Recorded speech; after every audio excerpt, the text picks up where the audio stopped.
Assalamualaikum. Halo Sobat BK, apa kabar? Berjumpa lagi kita di sharing bimbingan konseling. Tetap semangat belajar ya Sobat, untuk meraih masa depan yang gemilang. Sobat BK, kali ini saya akan sharing tentang karakteristik, kompetensi, dan peran konselor. Sobat BK, konseling adalah suatu aktivitas yang tidak dapat dilakukan secara mekanistis dan oleh sembarang orang. Karena konseling merupakan suatu pertemuan antara manusia dalam suatu hubungan yang membantu atau helping relationship dan profesional. Hubungan yang membantu itu difasilitasi oleh konselor dalam rangka merespon kebutuhan atau masalah konseling. Masalah-masalah konseling yang dapat dibantu melalui konseling diantaranya adalah masalah psikologis, pendidikan, karir, pernikahan dan keluarga, dan hubungan interpersonal. Sobat BK, konseling dapat berlangsung dengan efektif apabila konselor sebagai helper memiliki karakteristik atau kompetensi yang memfasilitasi proses dan keberhasilan konseling tersebut. Kompetensi konselor tersebut meliputi pengetahuan tentang teori-teori konseling, keterampilan dalam praktek konseling, dan kualitas atau integritas pribadi. Sobat BK, para konselor dan peneliti cenderung sependapat bahwa kepribadian konselor merupakan faktor yang sangat penting dalam proses konseling. Implikasi kuat yang ditunjukkan penelitian ini adalah kualitas pribadi konselor lah yang merupakan kriteria evaluasi keefektifannya dan bukan pendidikan dan pelatihannya. Kepribadian konselor adalah titik tumpu penyeimbang antara pengetahuan tentang dinamika perilaku dengan keterampilan terapeutik.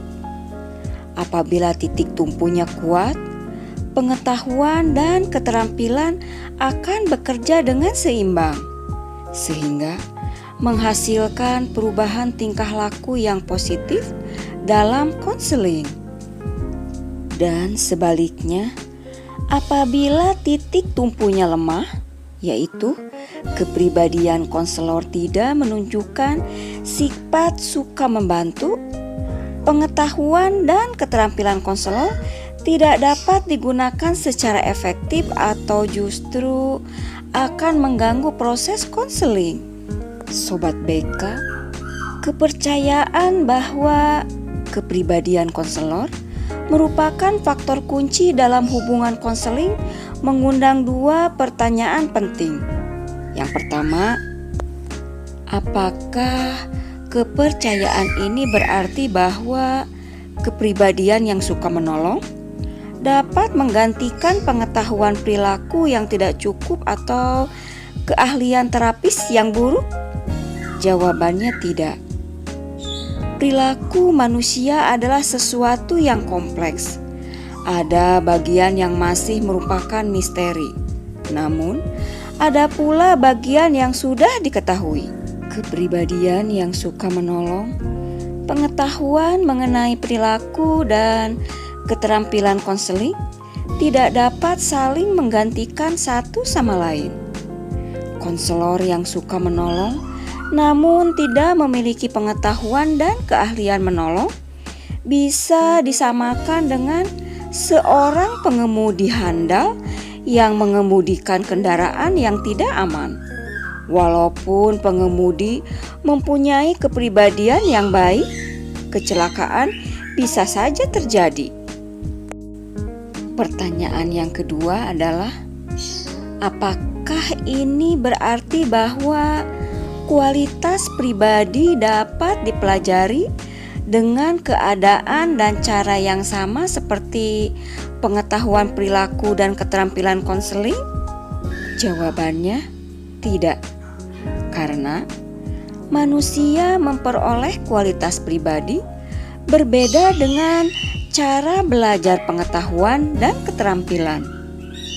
Kualitas pribadi diperoleh dari pengaruh campuran genetis yang rumit dan berkesinambungan, konstitusi, pengaruh lingkungan, dan cara-cara unik manusia merajut pengaruh-pengaruh ini ke dalam dirinya dan atau membentuk dirinya. Sobat BK, pendidikan lanjutan dan pelatihan dapat mempengaruhi pertumbuhan secara kuantitatif dan kualitatif. Dengan kata lain, keduanya dapat membantu manusia menjadi lebih dari diri mereka sekarang, namun bukan membentuk mereka menjadi pribadi yang berbeda. Sebagai contoh, rangkaian perkuliahan dan bacaan dapat membantu konselor mengerti tentang fenomena resistensi dalam proses konseling. Namun, pengetahuan akademis tidak dapat memberikan seseorang tentang kesadaran diri, kesabaran, dan kekuatan yang diperlukan untuk menghadapi resistensi. Sobat BK, menurut Hackney dan Cormier, di antara karakteristik pribadi konselor yang dipandang penting dalam rangka keberhasilan konseling adalah kesadaran dan pemahaman diri. Kesadaran diri ini meliputi 4 hal, yaitu kesadaran akan kebutuhan diri sendiri, seperti kebutuhan dicintai, dihargai, dan disetujui. Kesadaran akan motivasi sendiri untuk membantu, seperti apa yang ingin Sobat BK peroleh dari membantu orang lain, dan apakah memberi bantuan kepada orang lain membuat Sobat BK merasa nyaman. Kesadaran akan perasaan sendiri, seperti bahagia, puas, sedih, marah, benci, dan takut. Dan kesadaran akan kekuatan, keterbatasan, dan keterampilan mengatasi masalah, seperti mengatasi kesulitan dan stres. Sobat BK, kesadaran atau pemahaman diri sangat penting dalam konseling karena beberapa alasan. Yang pertama, konselor dapat melihat sesuatu lebih objektif dan mencegah kekurangan atau kelemahan, yaitu kesulitan yang mungkin muncul karena konselor tidak memahami dirinya sendiri, terutama dalam interaksi interpersonal. Salah satu contoh kesulitan adalah proyeksi. Konselor yang tidak memahami kebutuhan dan perasaannya sendiri, mungkin dia lebih memproyeksikan perasaannya kepada konseli dan tidak mengakui kenyataan yang sebenarnya. Yang kedua, pemahaman diri berkontribusi terhadap terciptanya rasa aman dan nyaman konselor dan konseli. Konselor yang kurang memiliki pemahaman diri dapat menyebabkan dirinya bereaksi yang berlebihan terhadap pesan dan respon konseli dengan sikap defensif. Kesehatan psikologis yang baik. Sobat BK, meskipun tidak ada seorang pun yang mengharapkan konselor sebagai seorang yang sempurna, namun konselor dituntut agar dalam membantu konseli berada dalam keadaan sehat secara psikologis dan tidak diganggu oleh masalahnya sendiri. Kepekaan dan pemahaman terhadap ras, etnis, dan faktor-faktor budaya. Sobat BK, banyak konseli yang hidup di dua dunia, yaitu dunia budaya dan etnisnya sendiri dan dunia kenyataan yang sifatnya multikultural. Baru-baru ini, profesi konseling telah dimulai dengan melakukan kegiatan berdasarkan kesadaran atau pemahaman terhadap hal tersebut dan implikasinya terhadap konseling, konselor, dan proses konseling. Ada dua pandangan tentang bagaimana konselor memahami konteks etnis dan budaya diri sendiri dan konseli, yaitu pendekatan etik dan pendekatan emik. Sikap terbuka. Sikap terbuka konselor ini memiliki 3 fungsi dalam konseling. Pertama, konselor dapat mengakomodasi perasaan, sikap, dan perilaku konseli yang mungkin berbeda dengan dirinya.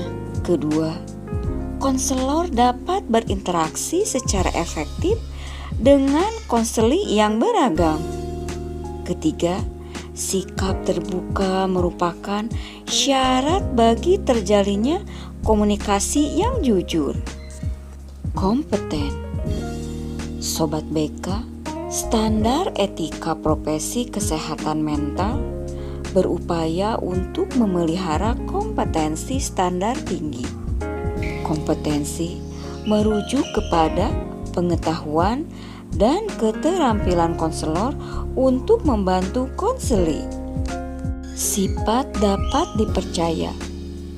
Sobat BK, sifat ini meliputi kualitas-kualitas reliabilitas, responsibilitas, standar etik, dan prediktabilitas.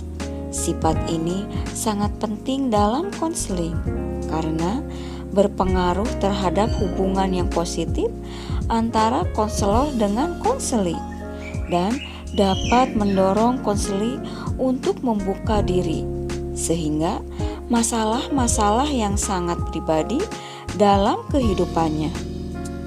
Daya tarik interpersonal. Sobat BK, konseli mempersepsi konselor sebagai orang yang memiliki daya tarik interpersonal ketika mereka melihatnya sama atau sebanding dengan dirinya. Daya tarik interpersonal konselor ditandai dengan sifat-sifat bersahabat, hangat, dan menyenangkan. Peran konselor. Sobat BK, konselor profesional adalah seseorang yang terlatih membantu orang lain dalam mengambil keputusan terkait dengan aspek pribadi, sosial, pendidikan, dan karir. Dalam melaksanakan tugasnya, konselor memiliki beberapa peran, yaitu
Sobat BK, demikianlah sharing kali ini. Karakteristik, kompetensi, dan peran konselor. Semoga bermanfaat dan dapat menambah wawasan. Terima kasih. Wassalamualaikum.